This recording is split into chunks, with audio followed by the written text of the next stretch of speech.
Yo, what's up, everybody? This is Real Man Be Talking Podcast, and I got your boy to my left. This is James. This man still did the intro when I just said we not doing it. Hey, let's go. We already in here now. As soon as he hit This is everybody. Y'all know us by us. now. Y'all better. Anyway, today, Hey, this still Ty. Hey, Say thank this is BJ. Thank you. This is, everybody else Thank is saying you. it, man. This is BJ. I'm we here. just finna get straight to this I'm here, conversation. I'm Like live. right now, we are not finna waste no time on this. We are finna get into the conversation of vision. Vision. What is vision? And what do we see for ourselves coming into 2024? I know for me, 2023 has been a roller coaster of a year. Right. And I'm quite sure a lot of us can say the same, even to the viewers who are watching. You can say that 2023 has been a off-the-wall year. However, what can we do to make sure that we end 2023 and walk into 2023 with great vision, with great understanding, with purpose, and all those things? So today we're going to talk about vision. My question is this. I want to throw it out there. What is vision to you? Anybody, jump on in there. I guess for me, I'll jump in and just say vision is, what you see for the future. You obviously you have your realities right now, but what is the expectation? What is it that God has placed inside of you that He wants to birth in you? And then what's the path to get there? So I would say that. What's the future goal? What's the expectation compared to your reality right now?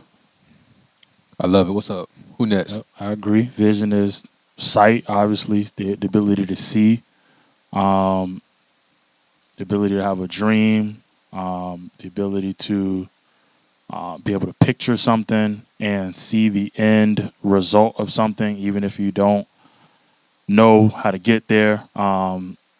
So it's sight, it's revelation. Like I can see the revelation. I don't know the plan for it right now. I don't know all the steps how I'm gonna get there, but this is the revelation that God gave me. So I see it as, sight, ultimately being able to see something and have a revelation of something. I would agree, most definitely. To see without seeing, without eyes, you don't really need to. You need to be able to picture it, but you don't need to see it physically right now. It's not there yet. But recognize that it is something that is coming. It is something that is on the way, and you just need to manifest it by action and doing what you need to do so that you can reach it. And it's kind of a beautiful thing. I know for me, I knew I was getting married before I got married. I knew I was going to have a wife before I got a wife. So it wasn't a matter of if, it was just when. And it was about putting that plan into place so that when we got there, it was ready to go. I like what you said, that picture.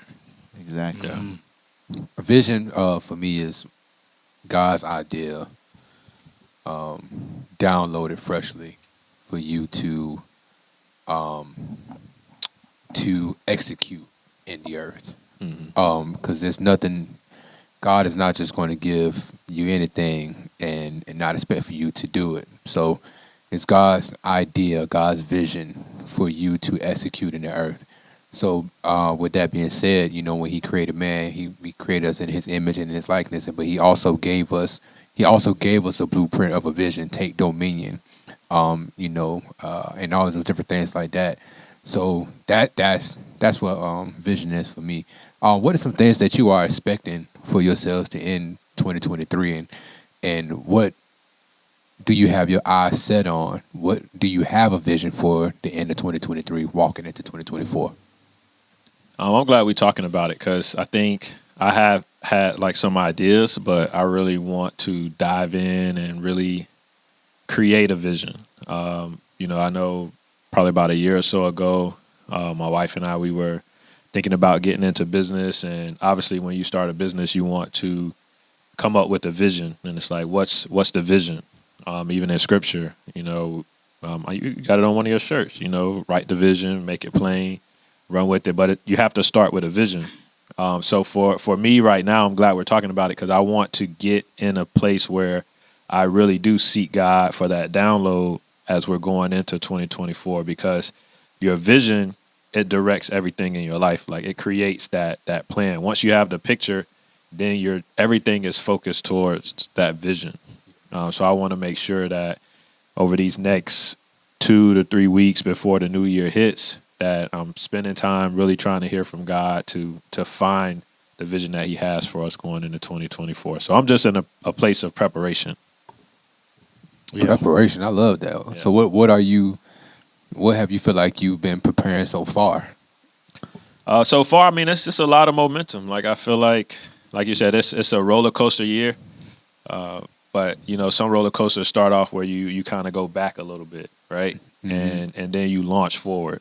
But what are we launching into? And I know that there's big things that God has. I want to make sure we're prepared for that. Especially as the man, it's like, you want to be that leader, and having a vision. Being a leader, you need to have a vision. So it's like, as we feel this kind of pulling back to launch forward, it's like, what are we going into? I need to have clear sight. I need to, spend time in meditation and prayer and just know exactly where we're going, so we can stay on that track to get there. So, I want to see my marriage blessed. I want to see my children blessed. We have a son that's, going to be graduating next year. So big things coming for him, which is crazy to think about, and time goes by so fast too. That's why vision is so important too, because I met my son when he was 4. Mm-hmm. We got married when he was 6. He's 17 now. That's like 11 years. What was I productive with those 11 years? As far as what God placed in my heart. So I'm gonna ask you a question right here. Did you have a vision at that time for you and your wife? Did you have a set stone? I have a vision for this, or was it just I just want to be married? And did you have anything outside of that? I mean, I had the picture of I want to be a husband, I want to be a father. I did have that picture. That was part of the vision. And then from there on, it was just raising godly children, being blessed in whatever we do. I wanted to be successful in my career, my wife's career. And it was always like, what can we build together and do together? And we're starting to see that on the tail end right now. So, but it started with that. Hey, I want to be a great husband, a great father. And then things just kind of birth from there. Got you. What's up, B? Yeah, man. For the end of this year, going into the next year, man, I'm in an exciting place, man. I'm in a season of just life transition, just transition to a lot of different areas, whether that be, job career-wise, whether that be ministry stuff, whether that be family, just my own personal growth. I want to take just my own personal growth to a new level.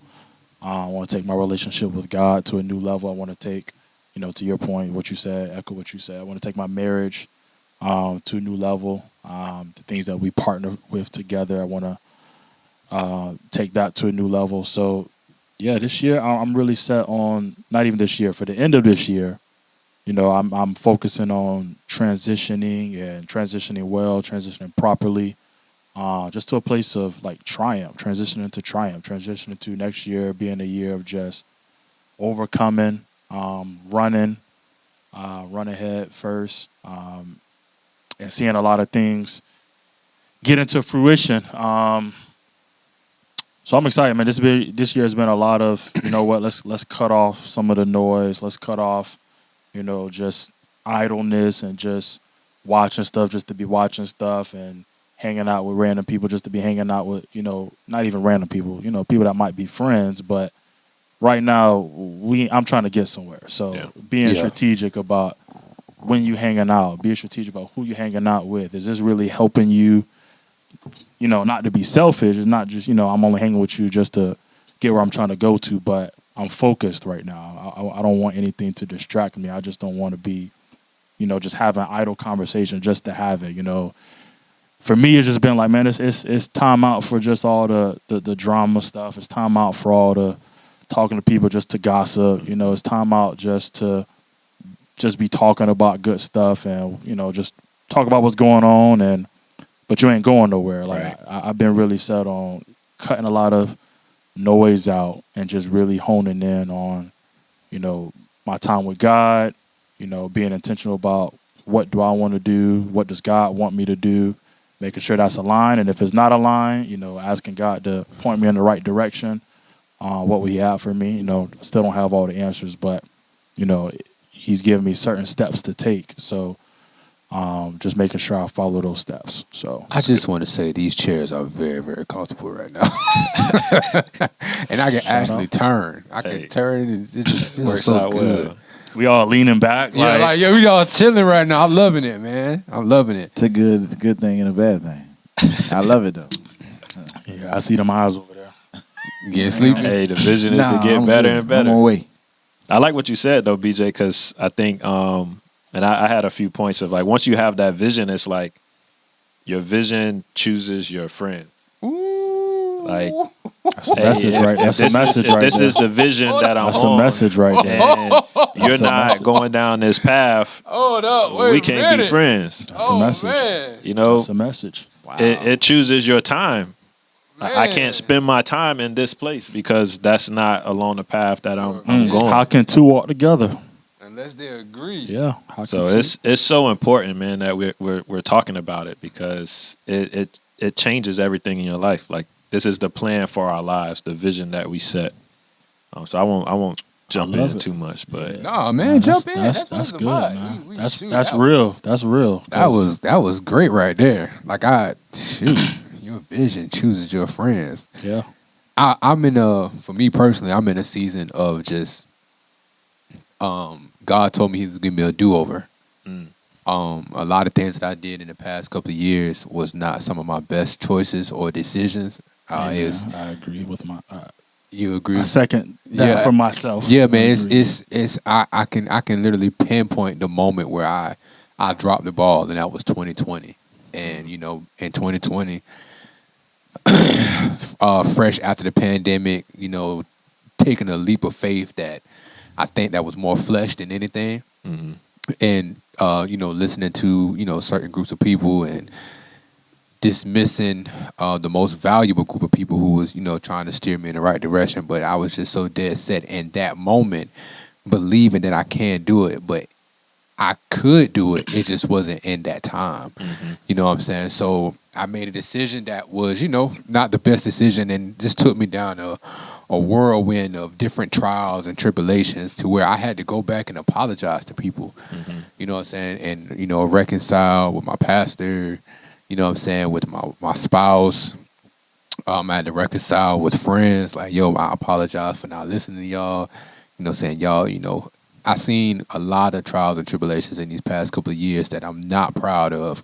But most importantly, I am thankful for, because now it has given me a clear vision on how to move forward and how to literally do it the right way. So I remember like God vividly telling me, I'm going to give you a do-over. You know what I'm saying? So now the vision that I had in 2019, for the first time after, just looking past, being married, I just wanted to be married. Yeah. Because everybody in my family married. So I just wanted to be married, you know what I'm saying? And I wanted to make sure I go to work. I got a job. But nobody, taught us in the family to the best of their ability, hey, entrepreneurship, business, you know what I'm saying? I believe that mother did the best that she could, trying to speak a language to us that we just didn't understand yet. So, for me, it's just like, how can I take up the torch and just move forward? Yeah. And so that's my vision for the rest of 2023, going into 2024. How can I take this do-over that God has given me and really show not just myself, but those who are connected to me, those who God is going to connect me with, that it's never too late to take up that torch, to take that vision that God has given you and just run with it. So that's what it is for me. So I know you got the tags. Just run with it. What else was it? I am. Yeah, so we What got the else? new one, I Am. What else? We got God's Breath of Nothing, got Do It by Faith. We have Make Them Believe. Now, We, if you think about this, all of that is just vision. yeah, It's vision written out, and it's like I would definitely take that information that he's providing for you and use it, because that is a part of your vision, whether you realize it or not.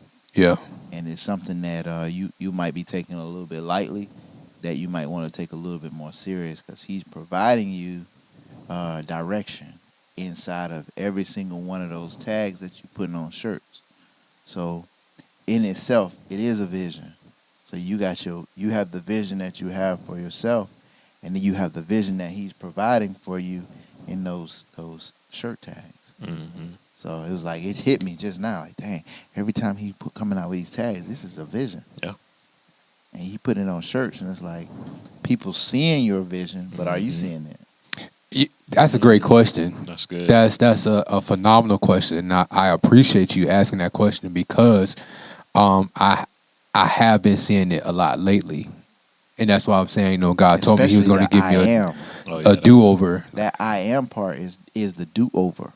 Yeah, I That's a truly part of the believe that, do-over. and it's just been a phenomenal journey, man. Like 2023, 2022, 2021, 2020. Those was years of depression. Those was years of like I felt lost. I felt like I was like this close of giving up. But when God said He'll give me a do over, that's when I took vision seriously. Yeah. I'm gonna say this, man. Sometimes we look at vision, and we look at what other people are doing, and we are expect to be where they are right then and there. And it's Right. like you can't do it. And I don't care how many people try to manipulate you into giving you $5,000. Pay me $5,000, and I'll teach you how to do this, and $20,000, and I'll teach you how to do this. Pay me, and I'll teach you how to do this. Like no matter how much you teach somebody something, you can lead them to the water, but you can't make them drink it. Yeah. You know what I'm saying? So you have to take that vision that God has given you, and you got to have the confidence within yourself to say, I can do this, and say why you're going to do it. I'm doing this for myself. I'm doing this for my family. I'm doing this for my partners, my cousins. I'm doing this because God is leading me to do it. Yeah. Most importantly, so it's like if God is in me and I'm in God, hey, I'm about to win. I have to win. You know what I'm saying? So I appreciate that. Yeah, man. I appreciate That's that. that alignment. Yeah. Aligning with God on, like you said, when you first said it, that revelation from God and just aligning with that. Yeah. And then it's success after that. Yeah. And I'll say for me, as far as what the vision is for me, it's really just about connecting with the family. I've been kind of pulled away from the crazy schedule like I had before, where in retail, where I really didn't have a whole lot of time to spend with my family. And I mean, I've probably spent more time with my family than I ever spent in the last 10 years. Yeah. Over the last year and a half, it's been really kind of a phenomenal situation where we've been able to dissect some of the things that we need in our household and what we need to move forward. And it's like, despite the drama that goes on in life, we have some way where we can make some real headway in our household and really move us into a direction that will allow us to not just connect with each other, but to build on what we've connected with. So I'm in my role as a teacher. My wife is currently in a role as an administrator in her place, but I don't think she's gonna stay there. Yeah. I think she's gonna move forward and do something a little bit different. So I'm kind of excited to see what that moves on to, and if that grows into something that's even bigger. So ultimately, when I told her about going into work, I'm like, look, this is a temporary situation. Mm-hmm. As far as what we need for our household. We just need to make sure that we can balance out the bank account at this point, right?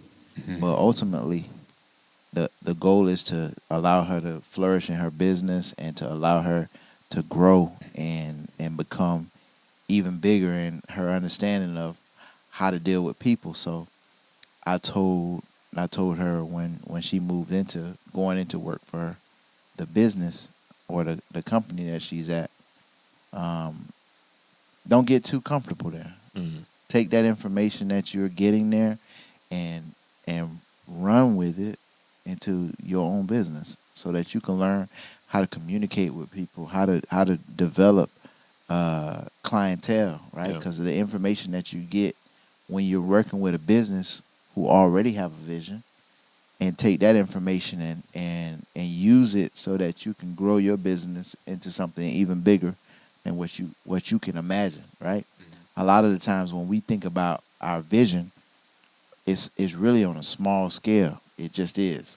It's not because we want to think of it on a small scale. It's just where we are. Like at that moment, we're thinking small because that's all we know. Yeah. And it's like once we can grow into something bigger, we can see bigger.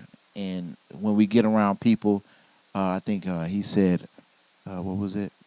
Cutting out the noise. Once we can cut out the noise, I think BJ, you had some vision vocabulary that you didn't even know you was spitting out. I had to create a list, so you had a couple of them. Transition away from people, transition towards people that are thinking the way that you think, right? Get away from the distraction. Overcome some of the things that are stopping you from moving forward, right? Because sometimes it's very difficult to move away from people that you love. Yeah. You love them and you want to be around them, but they're not really being there for you to build you. They're just kind of there. Like, or your visions are just not aligned. Yeah, it's just not. That's all. It's like you have to be able to cut out that noise, right? You got to get away from those distractions, right? You have to overcome. You have to find that momentum that you have. Momentum. Yeah. You had some good words too. Appreciate that. Right? So you have to take that momentum that you have in that moment. Momentum moment. Funny word, right? You have to take that information and you have to be able to put yourself on a new trajectory so that when you are building yourself and growing into your vision, it will work out for you. And I think, for my family's sake, some of the things that we're doing is really just connecting with each other, number one. Yeah. Because that's been our biggest drawback. Like, I work so much that we haven't connected. And so because of that disconnect, a lot of the stuff that we want to do doesn't happen. Yeah. It just doesn't because it's been too much time away. But now that we've actually started to spend more time together, it's like she don't even think it's enough. I'm like, man, you don't understand. I've been here more than ever. Right. Like ridiculous amounts. Right. Like I'm counting the hours for you. I'm counting the hours that I'm actually home as compared to where I was before. Like totally different. They don't be seeing that. They don't. It's hard for them to see because once they actually get what they want, they don't really know what they want. Yeah. And it's like to be able to dissect that situation and say, hey, look, now that I have the time, let's do something with it. Yeah. And I try to tell her, we can have quantity of time and do nothing. Or we can have quality of time with a little bit of time and do everything. And when we have that and we use that and we grow from that, we become something that is really unstoppable. That's because good. The connection is there. I totally agree. It's funny that you said that you're literally counting the time that you are there. Oh yeah. That's me. Like I'm seeing things like I think I said it last week or week before where my wife was like, "Oh, you don't do this, you don't do that," and I'm like, "Jit, you ain't worked in 2 months." Not little jit. Like, Jit is a funny word. Jit, you ain't worked in 2 months and you still eating. You still got gas in the car. You know what I'm saying? We still got a place to lay our head at every single night. Yeah. And you talking about you ain't providing, you ain't doing this. That's vision. Yeah. That's vision. Honestly, it makes you want to have the tagline without the curse words from Bernie Mac when he first did his stand-up at Def Comedy Jam. And he was like, man, they might boo you off stage. And he kept saying, you don't understand. I ain't scared of you, mother. It make you want to have that as your tagline all day because it's like sometimes they don't understand what we're going through so that we can create this relationship with them. All they see is what they want. And it's like, I know what you want and I want to give you what you want. But the way that you want to get it, it's not going to work that way. Yeah. It's just so not. they have their vision. Exactly. All they can see is the present. Yes. As opposed to seeing where we going what I'm setting up. We are obligated by our own vision. We're obligated to look past what the now is. Yep. Yeah. And that's a crazy place to be because we have to, at the As very leaders. same time, live in the now. We have to. Like, it's our obligation to live in the now. We cannot really focus on the future, but we have to also focus on the future. Yeah. And to be able to not just bring ourselves into that future, but bring everybody around us into that future. Yeah. And I'm not even just talking about our household. I'm talking about our entire family. We have to be able to look past what we are looking for right now and be able to say, hey, look, I want my family and my family's family to be able to have some success in this world so that we don't have to live as a part of this world. We can live apart from this world. And you have to have a totally different mindset to be able to do that. And it's very tough to do that when you have somebody breathing down your neck telling you that you need to go and do this right now. I had a question. How many nieces I already know how many nieces and nephews you got. You got one nephew, right? How many you got? Nieces and nephew? Yeah. 4. 4. How many?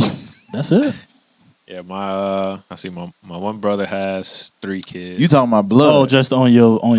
siblings. You only talking about blood. All right, I was you got a thinking my bunch. brothers. All right, so that's 4. Yeah, we talking about in-laws. And then I got 3 over there.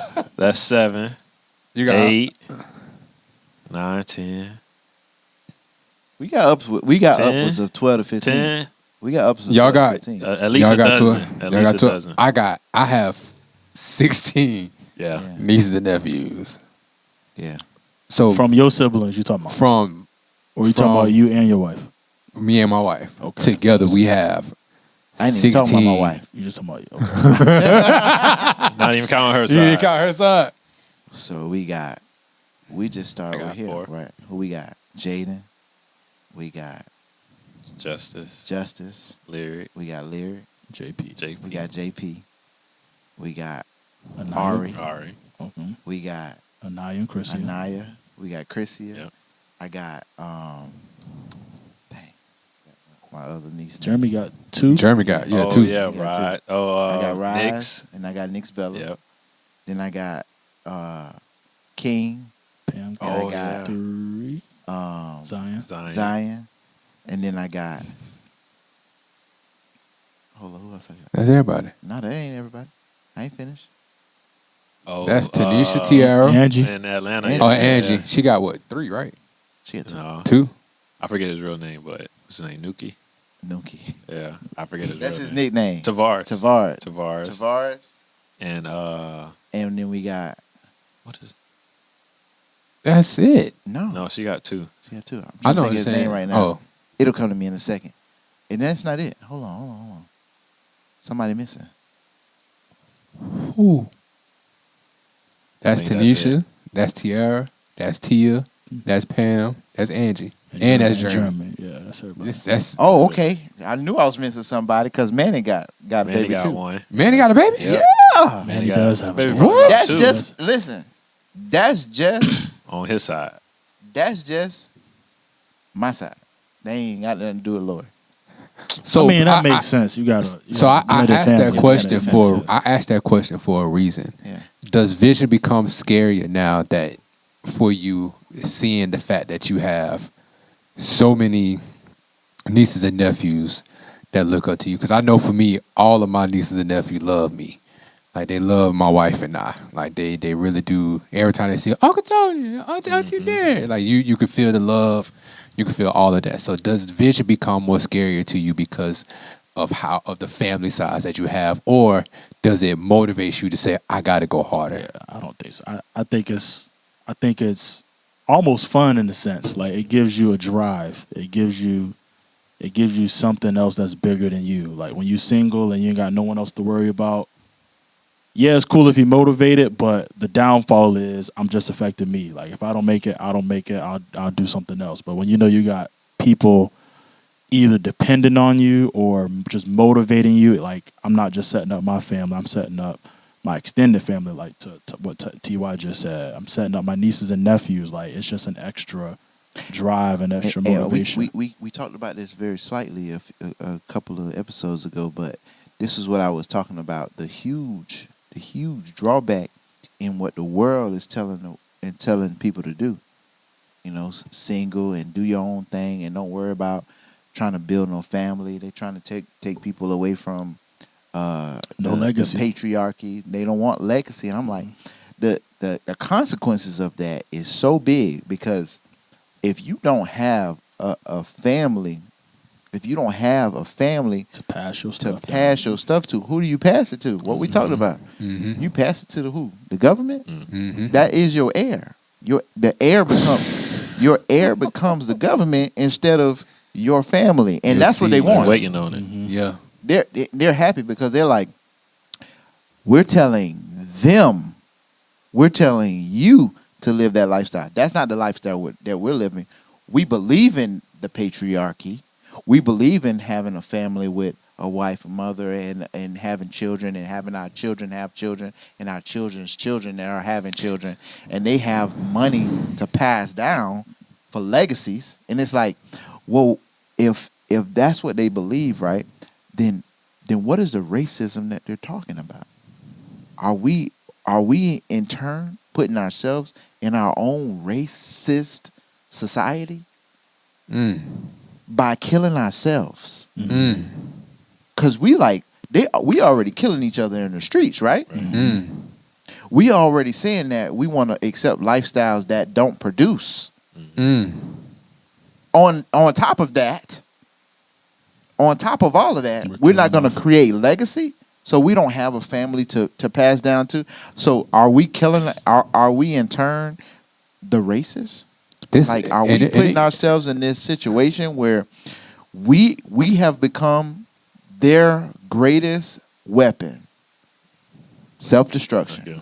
And this makes sense when the elites will say you will have everything but own nothing. Have everything but own nothing. You will have all of the wealth if that's what you just desire to have, but you won't own it, because when you die, it's going to come to us, because we're cutting the source, and that's family. That's why vision is is the most important part of what we do, especially as men, because if we don't drive that home in our children, then we end up with the brokenness. But if we don't drive it home, we end with the brokenness, and the brokenness is where all of the drama starts. Where we don't need somebody to, we don't need a KKK, we don't need a white nationalist or a white supremacist. They're not necessary. No, we can talk about them. We can talk about them every day. But why do we need them? They don't. If you ever notice, you want to know what's so crazy? They make themselves the villain. Who? The white supremacists. What of you course. want to say? They say, oh yeah, white people are this, and they have you out there so mad at them, and they're like, well, we're not doing anything to you. First of all, we're not doing anything. You're doing it to yourself. Yeah, right. But we're making ourselves victims. The strategy. It's a pass off mentality. It's a strategy. It's a pass off mentality. distraction that allows them to build momentum for their vision. Wow. Yeah. because they have vision too, right? So it's like, why do they need to do anything? They don't. They Just have to plant legitimately- seeds. Like, not to get off on this tangent, but that's why Planned The Parenthood war is in the so. mind. No, it's That's why all in Planned one. Parenthood is so It's a crazy. mental war. I don't It's have just- to get you. I don't have to kill you. I just got to place this Seed in your thing head. in your neighborhood. I just got to plant this building Yep. that says Planned Parenthood. Yeah. In all y'all corners, and Yep. y'all gonna do it to yourselves. Y'all gonna do it, you're gonna kill yourself. We're gonna put the guns We're there, gonna we're put gonna the put the liquor drugs stores there. there. Of course, some of our people are going to be affected, but those are the unwashed. We don't need them anyways.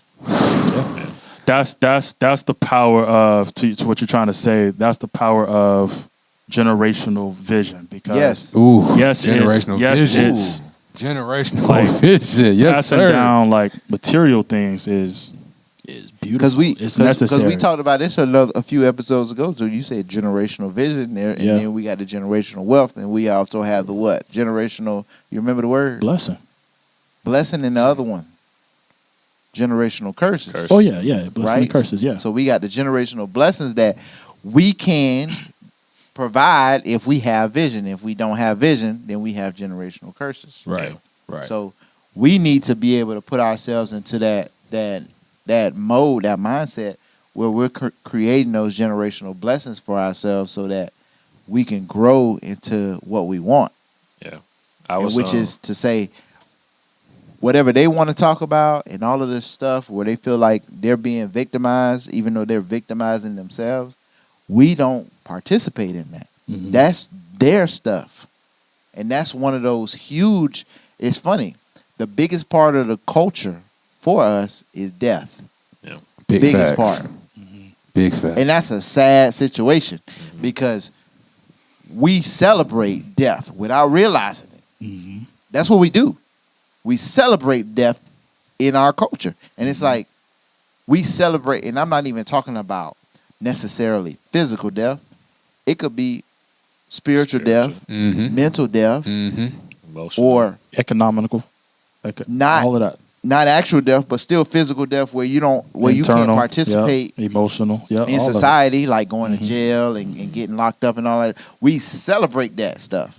If somebody get locked up, right? Somebody get locked up in our community, and we know they victimized somebody else They're in a our hero. community, right? They're a hero. They go get shirts that say "free that person" Mm-hmm. instead of saying we got somebody off the street that don't need to be on the street. Yeah. They actually walk around with shirts that say "free Pookie," "free Johnny," "free Hit," "free this person." Free It's like Barabbas. why do we want him free? Mm. Like did he kill one of your people? Why do we want him free? Do we want him free?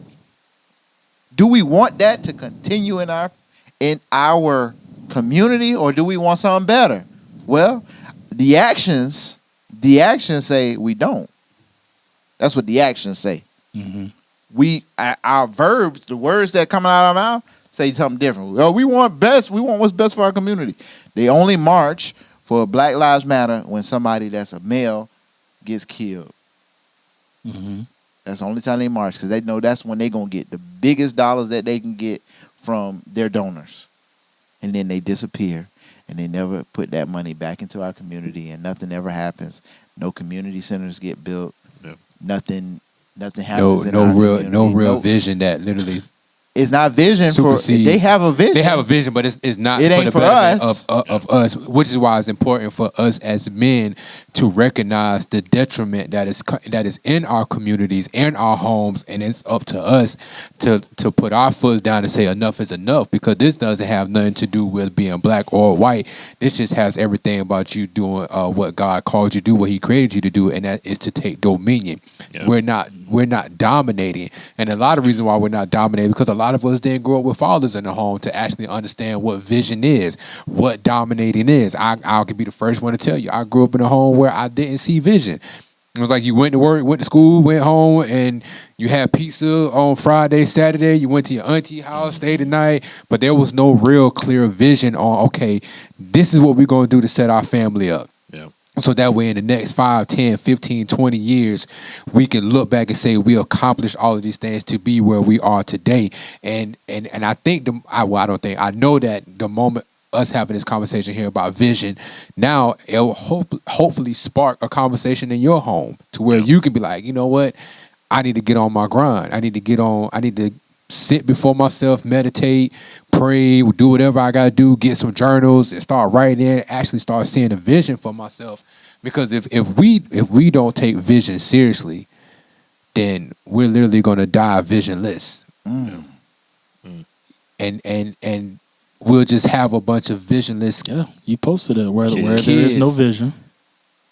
Our people perish. All you're gonna do is perish. Yeah. You know what I'm saying? It's going to be a revolving cycle to where we're not really accomplishing anything when we could be accomplishing a lot. What really gets me is that we always talk about history, about slavery and all these different things like that, but we never talk about the success that during slavery, you know what I'm saying? And there's a lot of new stuff coming out now that I'm not going to get into.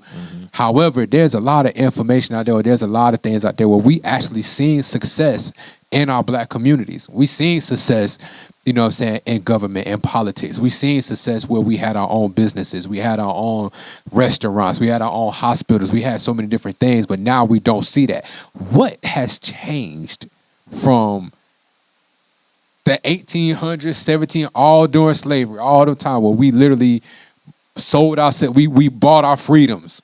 We don't talk about that, how we bought our freedoms. We bought land, we bought all this stuff. Where did we go visionless as a people? Yeah. I mean, we talked about, we had a little 3-minute clip that we were talking about, but it talks about having leaders, like more than businessmen, more than entertainers. Like, where are the leaders that are rising up and casting that vision? Like, I think in slavery times, you had someone there that was casting a vision of freedom, and that was like a driving force. Yeah. When I think about leaders like Martin Luther King, he was talking about a dream that he had, a vision that was cast from a leadership position. So we need more leaders that have visions. And I would even say warriors, like, I'm in a mindset of, like, you have to war for your vision. Like, you have to fight for it. Like, it's not just going to come just because, you may hear it and you may write it down, but if you don't act and you don't war for it, it won't come. So it's like you need the leaders to stand up and fight for what it is that they see. Yeah. And then those. I'm glad you said that, because I was gonna piggyback off of that, and because we talked about that briefly before, where the leaders are there, fearless leaders, not so much, and we need fearless people that can go out and really fight that fight, because though we don't deal with it on a large scale, there are people that are completely against us growing. There are. And we've seen that, and they've destroyed communities that have grown and built and become independent from them. They just couldn't take it. Like, legitimately, they could not take the fact of seeing that this community is growing and doesn't need other people. Yeah. We've seen that, and it's gotten to the point where after you've grown and built so many times, some people just run into what I call the fear curve, where they did an experiment with monkeys, where they put like a banana or something like that, and every time the monkey goes to get the banana, they would shoot him with water, like spray him down with water. Like you try to go climb to get the banana, boom, they hit you with the water, spray you down with water. Eventually, the other monkeys started pulling people away that were trying to go get the banana, because they realized, look, if you go over there, it's danger. You're probably gonna get sprayed down with this water. Yeah. They would put new monkeys. They got to a point where they didn't need to spray the banana. They didn't need to spray the water no more. Yeah, it's training. Yeah, they didn't need to spray the water. They would put a new monkey in there, and he would see the bananas, he would go, and they would start pulling that monkey back, like, get down. That's danger, right? It becomes a psychological thing where you don't even need the carrot anymore, because they like, we don't need. I don't need. I'm sorry, you don't need the stick anymore. You got the carrot and the stick, right? Yeah. They don't need the stick. They don't need to pop them. They don't need to spray them down with water anymore because they've psychologically killed that in the community. They're not even looking for that anymore. No. It's like my head is just here. Yeah. I don't even see over there anymore. The banana's there, but I'm not worried about the banana because it's too dangerous. Right. And that has happened in our community. So like you were saying, we do need that fearless leader who can say, despite the fact that y'all trying to pull me back, I'm going to show y'all that even if they try to spray me, I'm going to go get that banana. Right.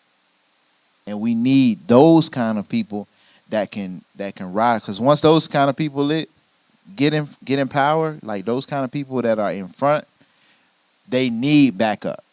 Mm-hmm. They cannot do it. Just, you know what the prisoner's dilemma is? You ever heard of the prisoner's dilemma? Well, they won't try. You only got a few guards at a prison. Yeah. You know? Mm-hmm. You got thousands of prisoners, but maybe like 10 or 15 guards. Mm-hmm. At any given time. If they How do they keep all of these people in order? Yeah. Well, it's simple. Who's gonna start the fight and who's gonna keep the fight going? Yeah. Hey man, when they open the gates, we're gonna rush them. Yeah. He don't know if anybody else gonna rush with him. Yeah. That's the dilemma. Bad, like y'all, and everybody y'all is in this situation. Like, all right, when the gate opens, we're gonna rush him. But he's like, they might not rush with me. Yeah. Mm-hmm. I might be all by myself, and I might get beat up really, really bad if the person that says he's with me don't be with me. Mm-hmm. And I think that's a real big issue in our community. And as men, I think we've been beat down so much. I think that men are starting to not want to have that fight again. So what can we say to the men who don't have that fight anymore for vision because life has beaten them up? Because I know there's some men out there who've been trying to fight, trying to get their head in the game, trying to be a good husband, trying to be a good father, trying to come out of the trenches and really be somebody, but they're fighting. There's a fight within them to actually understand that they have a vision. I mean, what can we say to them men while we're here? Because you brought up a good point. You can have a vision and you want to see something, but what happens when nobody is there? Yeah, I think one thing is to Tyrell's point is everyone. If you want to be successful, if you want to have vision, positive vision, and be able to go after it, you need positive inspiration. You need either a positive environment. So if you sit in one dark room all day, you're not gonna get good vision in that place. Get out, find a place that inspires you, or you need a person, whether that be a mentor. I think we talked about this somewhere around Father's Day when we talked about coaches and mentors and things like that, pastors.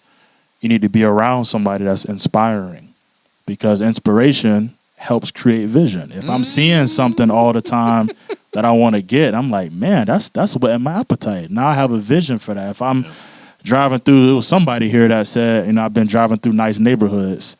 Was that Tony? Somebody said it took some time and just drove through a bunch of just, high-end neighborhoods because now, they have a vision, or because they want to create just something in front of their eyes to go after. Like, this is something I want to go after for me and my family. So, number one, if you don't have anyone around you, you got to find somebody that inspires you. Like, for me personally, some things that unlocked my mind this year, a little bit is just you come across the right video, you come across the right message, you come across the right book, and you're like, man, that thing sparked me. Now this is what I want to go after. Or this is one thing. Now it gives me an idea. It gives me an example. It gives me a pattern. Everybody in history needs an example, needs a pattern. I mean, even Jesus followed God, what he saw. He didn't just go out there and just doing his own thing. He was doing what he saw. So we all need something to look to see. So I think, Tony, you asked the question, like, why are, what happened to where our people weren't championing, success and things like that in slavery yet? One thing was the media, like the media market, the media industry propaganded a certain narrative they wanted to push. So we gotta either like I said, cut out the negative media, negative messaging, things like that. And then B, we gotta get ourselves around positive examples, positive inspiration. Yeah. So that's a couple good. things. I would second that. I mean, you mentioned like, certain books kind of inspiring you. Like I just finished a book, and my encouragement to the man that feels like he's lost his fight is that as men, we were made to have a battle to fight, and we have to fight that battle. So if you feel like you are not in a place where you don't want to fight and you've given up fighting, you have to surround yourself with men that are fighting. I have this mindset of where I want to be a warrior for my family, my wife, my kids, the next generation. And I need to surround myself with people who think that way so that I can fight that battle. Like I don't want to be, like you said, in the prison and I feel like when I go, I don't have anybody that's coming with me. I want to know that, these guys have my back because they're fighting for their families just as well. So for the man that feels like he's lost it, like in us as men, we have to have a battle to fight. So surround yourself with those warrior men that can encourage you and be that example, so that even if you've lost your vision, attach yourself to somebody else's vision until you can get your vision. That's good. That's Because good. if he's fighting, you can fight right alongside with him and have his back. So that would be my encouragement, man. We all have a battle to fight, so don't give up. That's good. Yep. Attach yourself to someone else's vision, and don't be ashamed to be attached to someone else's vision. I think that's a big issue in our community too. Is like we feel like, man, I ain't finna support nobody else's vision. I ain't finna do this, and it's like you become ignorant at that moment because it's like you don't have a vision. You don't have nothing to show for yourself. So it's okay for just to say, you know what, I don't have it right now. However, I see somebody with momentum that fits where I want to go, or I see myself, like where they're trying to go. Let me learn from them. And I think, and that could be scary too for those who allow people to be attached to their vision, is you got to worry about somebody stealing your ideas and stuff, or taking something that you've done and making it their own. And you're like, hold on, wait a minute. Like, are you here to serve and help, or are you here to steal from me? You know what I'm saying? So vision is I guess I would say twofold, because you got to be careful of those who you allow to attach to it, and then you know what I'm saying, you got to be careful of what you attach or what you allow someone to attach to. Right. So but that's good, attaching yourself to someone's vision. I totally agree with that. I think all of us here can say that we have attached ourselves to a vision, to a church, to a pastor, you know what I'm saying, or even to each other. We're attaching our visions to each other right now. So, but I believe all of our intentions are good. So, man, that was good, man. And two, like I said, fearless, right? Yep. Being in a leadership role for so long, I always had people kind of coming from my position. I always had somebody that was like, all right, I'm bringing this guy in from this other company, man, and he's gonna run circles around you. And it's like, all right, cool. And it's like sometimes if you're not confident in what you know and what you understand, like you were saying, your vision, spreading your vision out to them might seem like a risk. Like, man, maybe they're gonna take my idea and run with it, right? But in reality, if you have that fearless mindset where you know that how you're going to do it, even if they try to take your idea, how you're going to do it is so much more powerful than what they could ever do. It won't matter because you know exactly what you're going to do, how you're going to do it. You have it lined out. You're going to run circles around them anyways, and they're going the people that are in leadership above you that felt like you was going to get run circles around, they're going to feel stupid. And it's funny, I was just thinking about like the place I was working at before, in the retail, they haven't had a steady manager at that spot since I left. Like they've probably had 6 managers since I left there. Yeah. 6 managers. And the person that they got there just got there like last week. They haven't had a manager in like 3 months Wow. because the manager that they had before there like got fired. They suck. You know, the manager before that quit. You know, the manager before that quit. You know, the manager before that quit. The manager before that got fired because they suck. Right. And I'm like, it was a confident moment when I was like, when I left that place and I seen what was going on after that. I'm like, I knew what I was doing. Mm-hmm. I had, and they know what you were doing. And I know ultimately they feel stupid because they like, man, maybe I should have left him in that position because he got stuff done. We might not have liked his timeline. We might not have liked the way that he got stuff done, but he was effective. Yeah. Number one, he was loyal. Number two, he was getting stuff done. So I'm like, when I step away and I see other people who they think are going to be a better choice suck.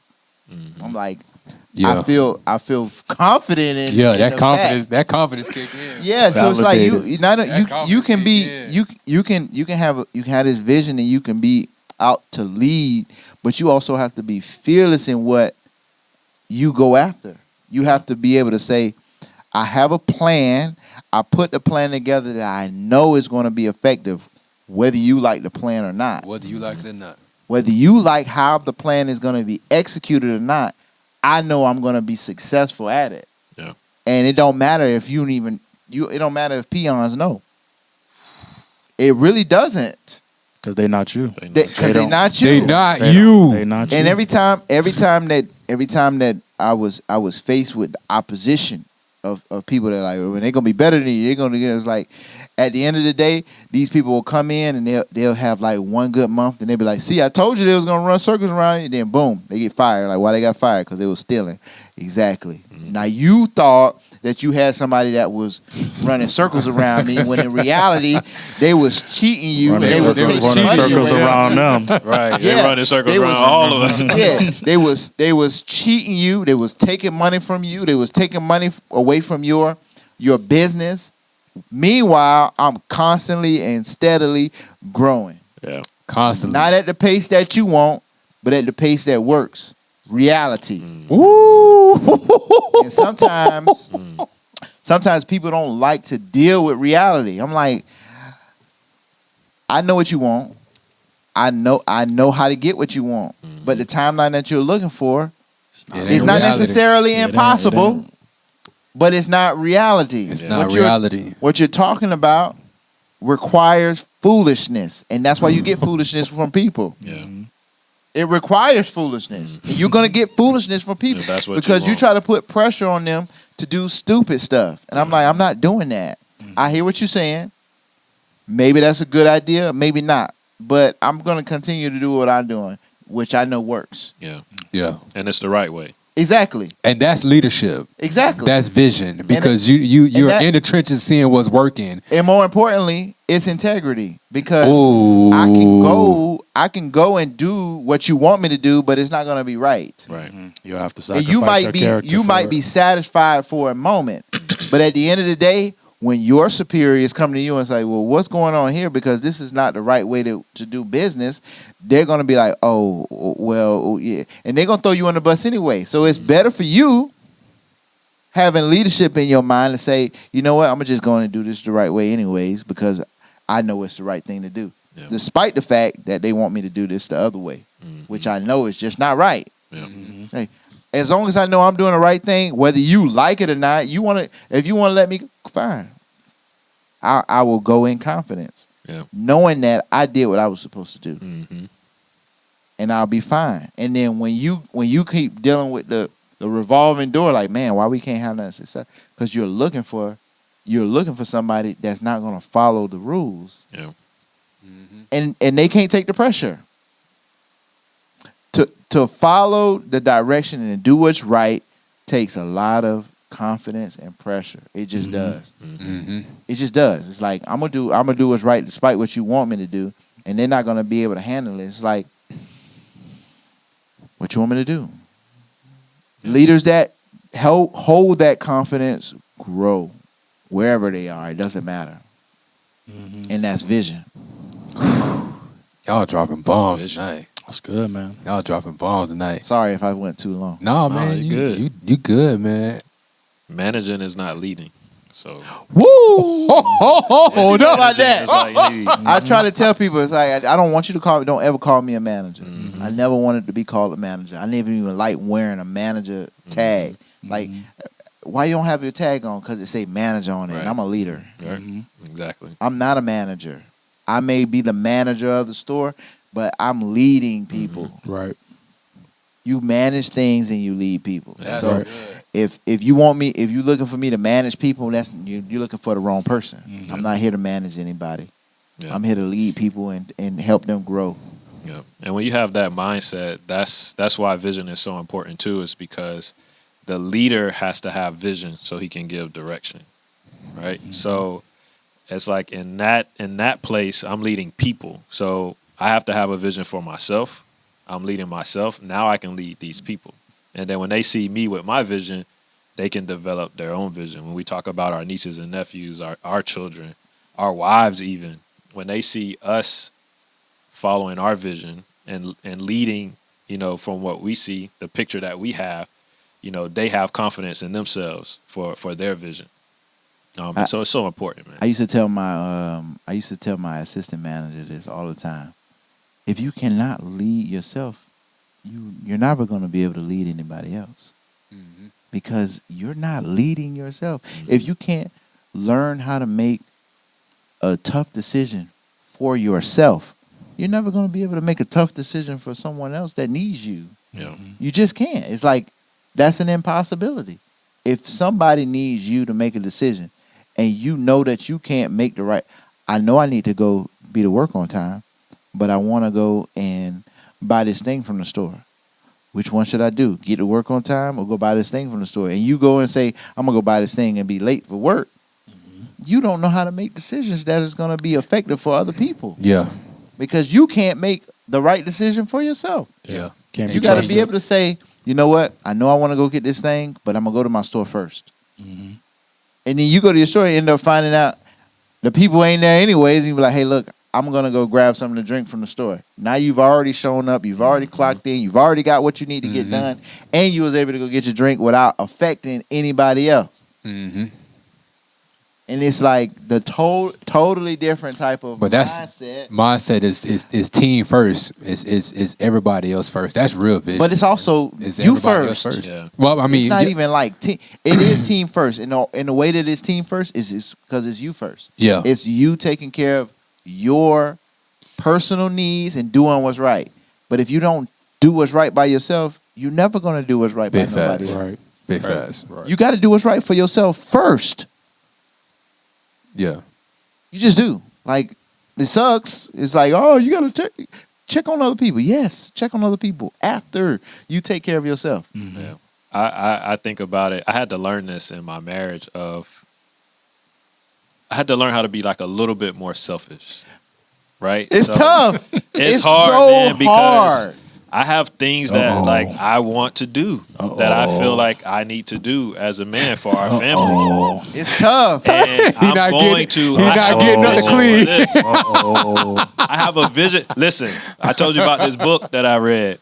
I couldn't put the book down, but that took me away from like doing other things. But it's like I need this. Mhm. Like this is giving me life right now. Like this is giving me that boost. Like this is that momentum.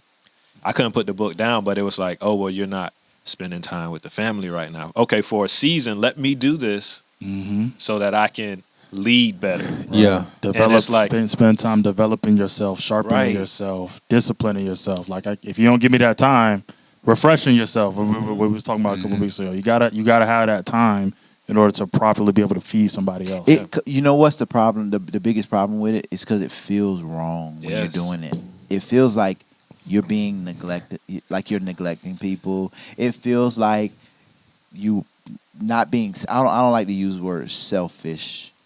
I like to say But self-centered. why does Self-centered. men have to feel like why do men have to feel like Well, it's we have wrong? to. Like I think we have to change the definitions or the way that the world use it. maybe we feel it's right, but we allow people, Because especially the- our wives, to make us feel like it's wrong. Because the world has done that. Yeah. The world has made Media. people believe that being selfish is wrong. when in reality, being self-centered is wrong.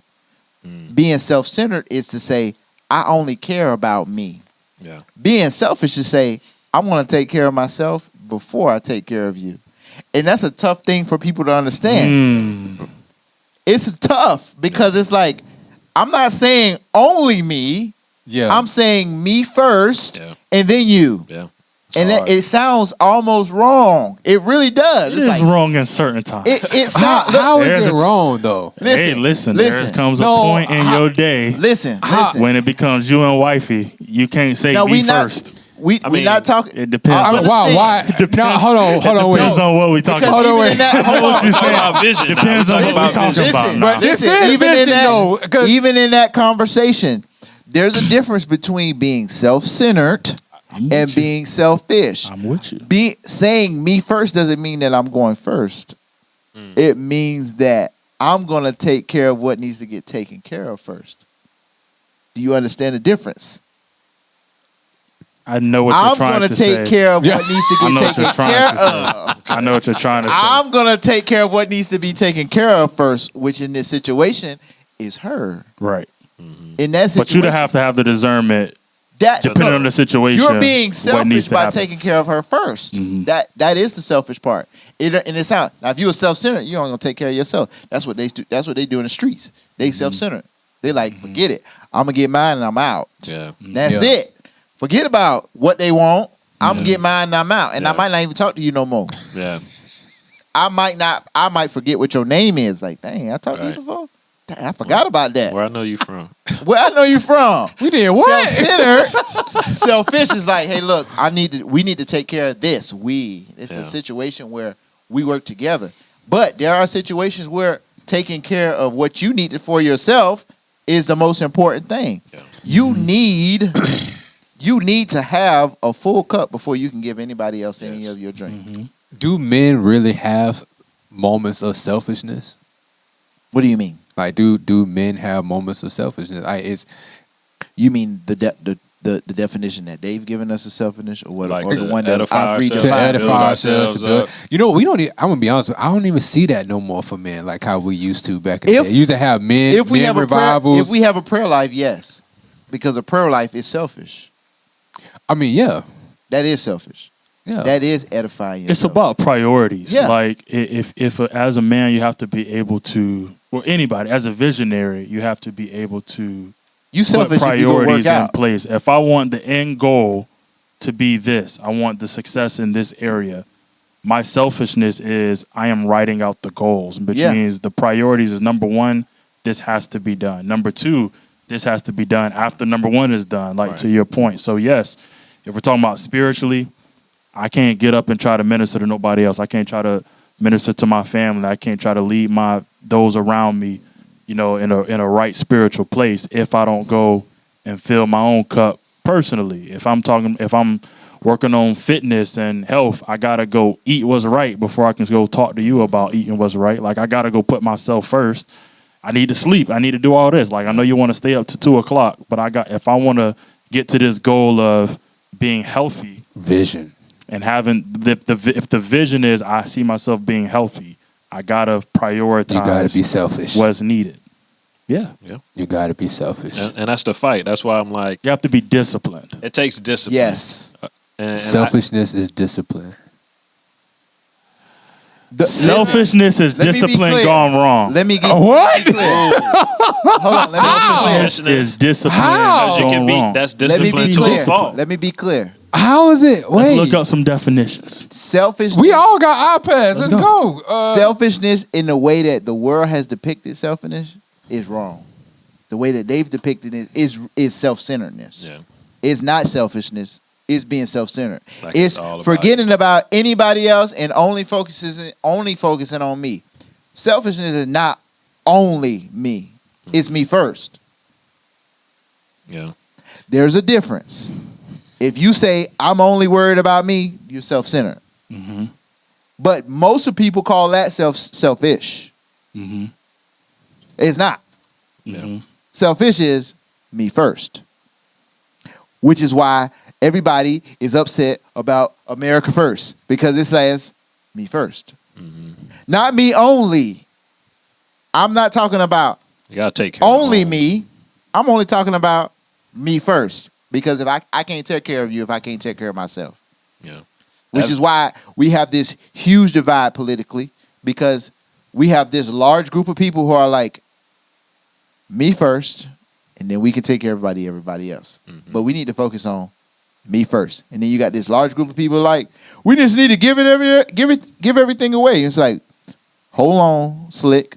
Mm-hmm. Just because you got money and you don't set yourself up, don't mean that everybody else got money and they've been set up. Yeah. Right. Just because you have your own security or you have neighborhoods that is insulated from the drama that's going on in the world doesn't mean that everybody else has that same security. Just because you feel like you don't need a gun for your household because you got security and you live in a neighborhood that's really nice and you got somebody that everybody got to check in at a gate, don't mean that everybody else has that. Yeah. So you might be insulated from the drama that's going on in the world, but there are people that, like me, that have to live through that stuff. Yeah. And we need to be able to have our own protection. Because at the end of the day, if I can't protect myself and I can't protect my family, it don't matter. Mm-hmm. Yeah. If my legacy cannot be taken care of, it really don't matter. Yeah. Protect yourself, protect your family, and you got to protect your vision. You got to protect yourself, you got to protect your family. You have to. Yeah. You can't protect your family unless you protect yourself. Unless you learn how Yeah. to protect yourself, yeah. Serious. You gotta take care of concern yourself. excessively or exclusively with oneself, seeking or concentrating on one's own advantage, pleasure, or well-being without That's what I regard mean. That's world for others. definition. That's really the selfish. definition of self-centered, though. Before you go to, I just want to say what You got to keep in mind that all of this stuff, especially on the internet, I understand. has been redone. I understand. Like if we go and if we got an old Webster's dictionary from like the 1980s, the definition would be totally different. I agree. So you can be a visionary. You can't be a visionary and be self-centered, right? No. You have to. But you can be a visionary and selfish. You can. I think you can be a vision. It just visionary and self-centered. it depends on what your vision is. If the vision is I want to be rich and I'm gonna step on anybody else to get rich, yeah, you can Okay. get there. It just depends on what your vision is. Now you could get there in wrong what you're saying. means. Yeah. You can get there in I see what you're not saying. not integrable means. yeah. It just depends on what the vision is. Now if you want to That's be true. morally upright and have a vision that blesses others, then there needs to be, like to y'all point to there needs to be a means I'm doing this not for me. I'm doing this for I'll others. cut you off and say, no, you can't be self-centered and be visionary. You cannot. You have to give up the self-centeredness in order to be visionary. You just do. Because ultimately, unless you want everything to die with you, you want your legacy to be carried on. That could be what the vision is. The vision is I'm just doing it for me. I If just you- want my stuff You to won't be get successful. far. You won't. You 'Cause you will have- not. well, You will not get far. Only for me. You just cannot. We all know even- examples of people that have crossed over somebody else to get to where They they want didn't to get go far. to. They got you They can might get got somewhere. known. Yeah. Listen, You can get somewhere. they may have gotten known, but they didn't get far because you cannot get far screwing other people over long term. You just cannot. Somebody gonna kill you. That's just a reality. Somebody you gonna get dead. The one being in the streets. You and might not seeing- stay on top long, but you can make it to the get top there. being deceitful. You can make it to the like top. I said, long. You won't be long.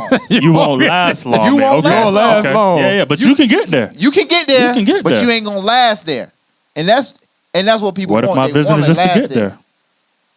That's the point. That's That might be. what I'm saying. We're talking about. It depends on what we're talking about. But for what we're going for, Right. I agree. There needs to be a level of In the streets, right? People that screw people over, even the street dudes don't like them, Yeah. and they look for the opportunity to get them gone. Yeah. They might buy from. You messing up the money for everybody. They might buy from them for a time if they can connect with people and get stuff. But eventually, you ever seen The Wire?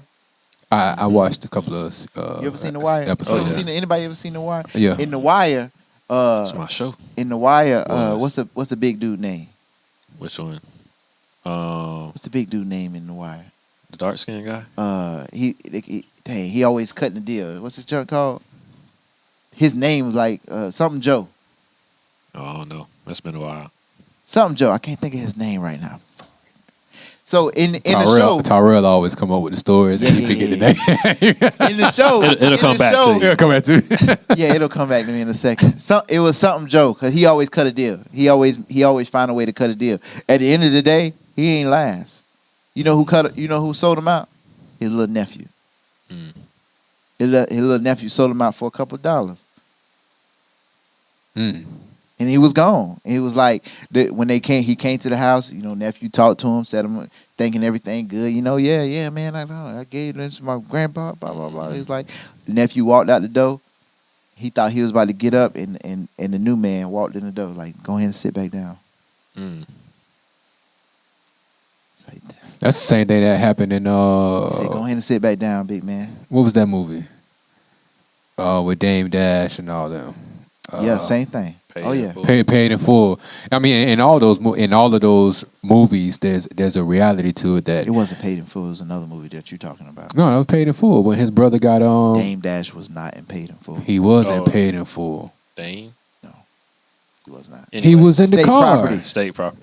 No, he wasn't But Paid in Full. What you I want to talking say about? this real quick. So vision, like what BJ was saying, whether it's godly or ungodly, I think now I gotta- vision creates resources and vision attracts resources. So whatever your vision is, Prop like Joe. if Sorry. there it is. Proposition Joe. That's his name. He always had a proposition. He always had something to come up with. I'm so sorry. Right on time. My bad. Perfect timing. But yeah, your vision creates resources for you. It attracts resources to you. It attracts people to you. We talked about like people lining up with your vision, people giving to your vision. So I think it's out there. We just have to be willing to fight for it. We have to be disciplined enough. Especially, there's been times where, like we were talking about going to the gym, getting back in the gym, and we got a big family. Everyone has their places they need to go, and it's like, I want to go to the gym.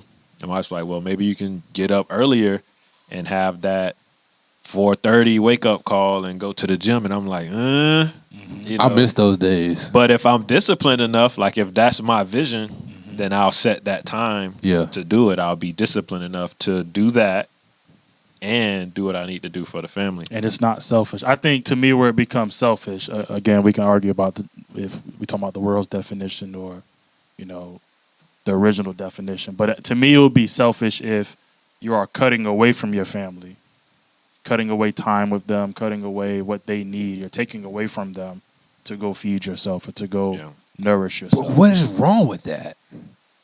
Again, you're taking away. Are you taking away? In the example, I'm saying is wrong if you are taking away. If the house is provided for, the well, then you're not taking away.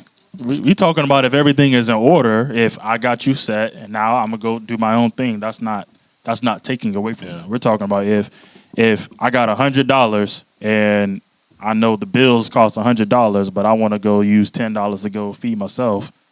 That's selfish because now you're taking away from what the needs of the house is or whatever the responsibility is. But if I got you set and I still got this, now I don't think that's selfish to go do what you got to do for yourself. So I agree. It's just the difference of definition. But I think we all trying to say the same thing. We all are saying the same thing, man. Vision, I believe that as we talk more about vision and as we tap into what it is that God has designed for us, I'm going to read this and then we're going to close it out. I think I just had it up, too.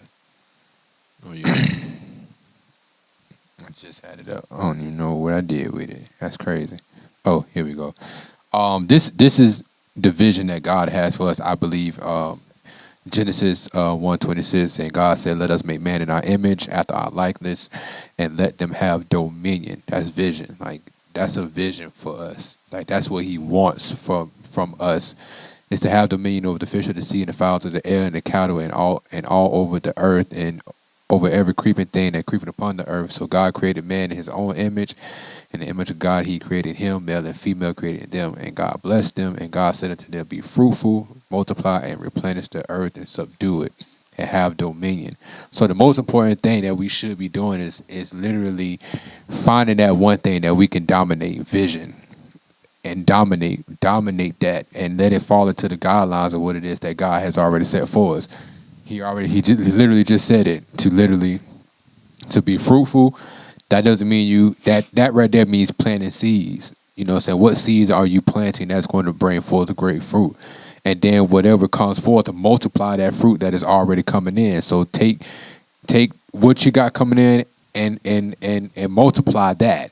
You know what I'm saying? That's vision. So what idea, what vision that you have and that God has given you, that you can plant the seed, you can till the ground, you can work the ground until something comes up, and then you take what is coming from the earth and you multiply that to bring in more, you know what I'm saying, and replenish the earth, meaning and replenish the earth. Whatever is being taken away, replenish that. You know what I'm saying? 100 times fold. Be a blessing. Do whatever you got to do and dominate. Like dominate the vision that God has for you, because whatever God has given you, it is absolutely amazing, and there's nothing can be taken away. That you got to believe that about yourself. You are created in God's image and in his likeness, so therefore dominate. God, when people see you, they should see God all day, every day. Jesus said, when you see me, you see the Father. Me and the Father are one. So if I'm a representation of Christ, that means God is in me. So when people see me, they see God. They see vision. They see dominance. They see multiplicity. They see fruitfulness, and that's what we should be striving for every single day of our life as men. And if you have not been in that place to where you don't know what vision is, or you didn't have a vision, maybe you grew up in a place where you just didn't have that. Well, here's what I'm gonna this is what I'm gonna tell you. Go get a board. Go to Dollar Tree and get you some poster boards, get you some crayons, get you whatever you can, and go ride around the neighborhood, get you some magazines, and just start piecing your life together and giving yourself the opportunity to see something bigger than where you are in reality. Because it's facts. I'm living in the hood. I'm living paycheck to paycheck. I'm living this, but what do you see outside of where you are? Yeah. There's a reality out there that you can create, and you just got to have vision for it. So that is something that I would definitely say, let's dominate for the rest of 2023, and let's really see lives changed, so that way we all can be better and doing things. Any last words? Yeah, I would say there was a vision that came into this podcast, and it was putting together a family and putting together a mindset that was about helping other men and growing other men, and we're living in that vision right now. Yeah. And we must simply continue to thrive and grow, and more importantly, subdue the arena that we're in, so that not only we grow, but the people around us can grow.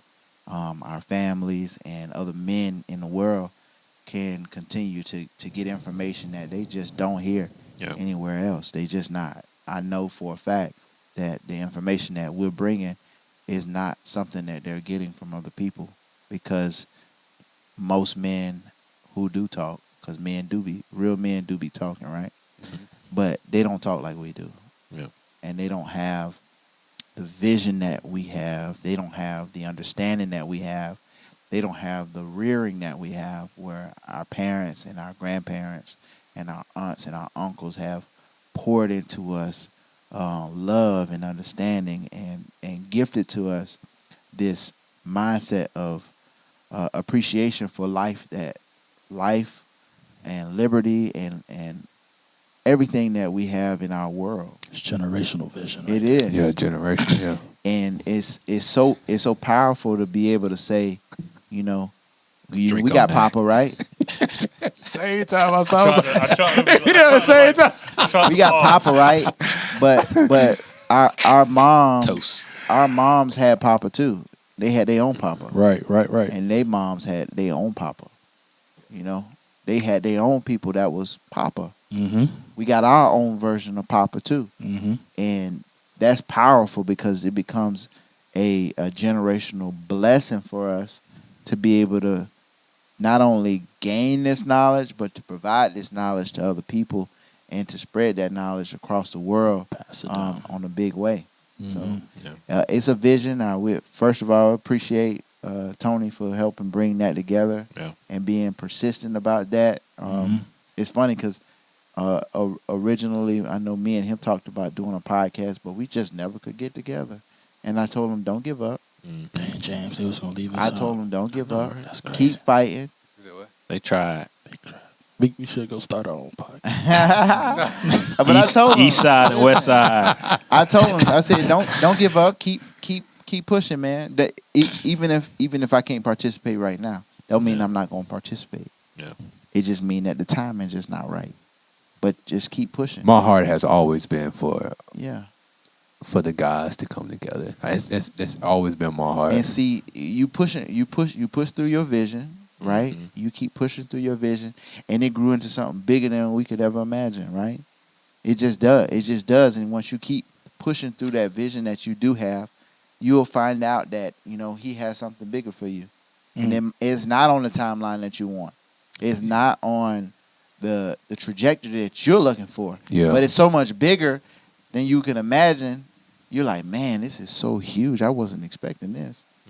I was gonna do something like I'm something sorry. I'm small. expecting it. Huh? I'm expecting God That's to do. what vision is. Somebody got to have the expectation. I'm expecting it. It's the simple fact that we all have made the commitment Yeah. to vision. You know what I'm saying? And I'm expecting for us to travel the world and having this conversation with other men live. Like I'm expecting this to sit in front of thousands of men, bring back that masculine where you used to have the men conferences and all that kind of stuff where we're actually just really seeing men get healed, get delivered, you know what I'm saying, and become men again. Like that's my heart desire. Mm-hmm. And then, doing even family retreats where we literally bring in the family. Like I'm expecting to see all of that. And I'm going to see it happen. We are going to see it happen. That's vision. Yeah. Like I'm so bold and confident about that. Shout out to Dane for his support and everything. Yeah, man. Shout out to my brother, 100%, man. 100%. My best friend. We really don't. My best friend, we really man. don't have what we have right now without his support. Yeah. I hit him up. I was like, "Yo, I want." He was like, "Let's do it." Much appreciation to you, Dane. Much appreciation to you. Much appreciation to our wives for allowing us to follow our vision and to do what we're doing right now. They giving us this space to be able to come here. They could be complaining and yelling at us about leaving the house, but they letting us be here. So it's pretty awesome, honestly. I'm kind of excited to see what we got going on coming soon too. Another part of our vision, bringing my brother-in-law on. Brandon's gonna be huge because he got a whole different perspective. Growing up with a single parent, growing up with a single mother, so. And then having the success that he's had in his life, and just how vision played a lot in that. It's huge, man. Yeah, it's a lot. He talks about it a lot in his book. So yeah, it's a lot. It's a lot of stuff that we have going on. That once we're able to present ourselves to the world, and then help bring in other people to present themselves to the world, we are going to see that healing that you're talking about. We are going to see that growth that you're talking about. Men will become the men that they need to be based on big facts. The interpretation that we've provided to them, giving them understanding and allowing them to become more confident in who they are. It's going to be huge, man. Yeah. I'm super excited about seeing what we got going on. Just in general, like it's huge. Yeah, it's awesome. I don't know if I can add anything to that, but I'll say this, man. Just knowing, just being a parent and thinking about our parents and the people that came before us. A parent or a parent? A 1P, A parent, 2 words. They want us to catch a vision, right, of what we can be.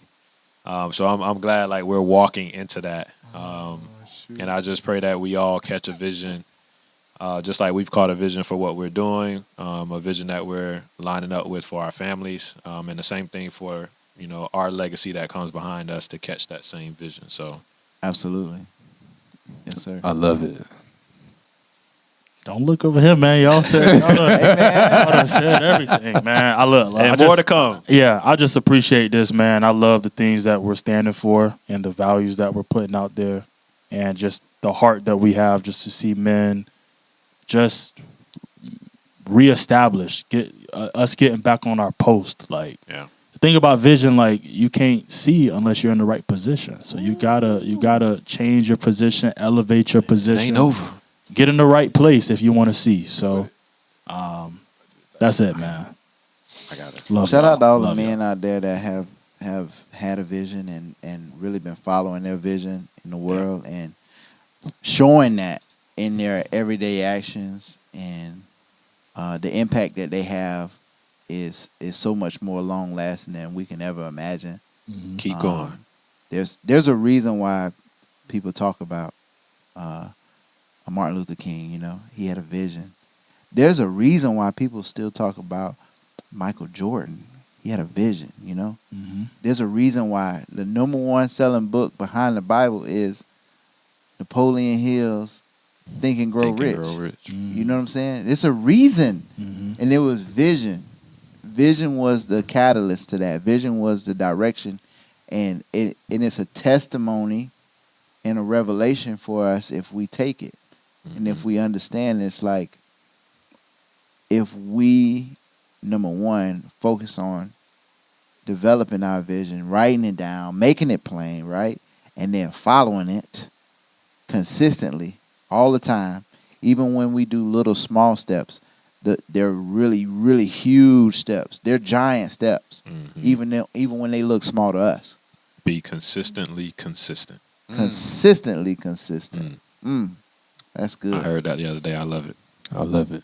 I love it. So listen, man, we appreciate you guys joining us tonight. This is just part 1. Scratching the surface. Scratching the surface of vision. We're literally going to be talking about this for the rest of 2023, straight vision.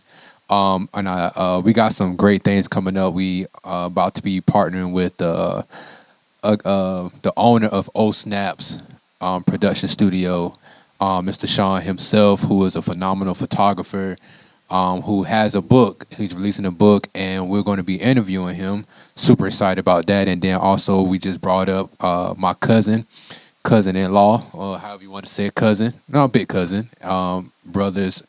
Brother-in-law, Brandon Seiler, who's going to be joining us as well to talk about his book and his life. Definition of a leader. Definition of a leader. Yes, So sir. Real Man Be Talking has some great things coming up going into 2024. If you haven't tapped in with us, man, hit the subscribe button. Let us know that you're following us, man. We'll appreciate all the following. We appreciate all the likes, comments, share, the whole 9. And and thank you for joining us on this journey. Listen, I don't know if you know Christ. I don't know if you know God. But here's the opportunity for you to reestablish your relationship with the Father. The Father wants to have a relationship with you. You know what I'm saying? There's nothing that you have done wrong that he will not forgive you of. And if you are a parent yourself, if you are a father yourself, you know how it feels when your child does something wrong and they just come and they ask for forgiveness. The first thing you do is you forgive them. So the Father wants to forgive you today. Just come and just be a willing vessel. Say, God, I messed up. You know what I'm saying? I want to get back on this right path, and wholeheartedly mean it. Confess with your mouth and believe that God has sent his son Jesus to die for us, man, you are saved, man. You are saved. All you got to do is just work on the process of being delivered and becoming made whole. So Amen. I pray that this episode has been a blessing to you like it was to us. And I Yes. can't wait for us to continue this conversation and what is vision. And this is your boy Tony with Real Man Be Talking Podcast. And this is our story. How we say it? I don't forgot how we say it, man. Everybody has a story. This is ours. This is ours. Peace. Peace. A parent. Our parent. A parent. It's been a Okay, while okay. since it's been a while since we ended it like that. I forgot my bad. A y'all. parent A or a parent. parent.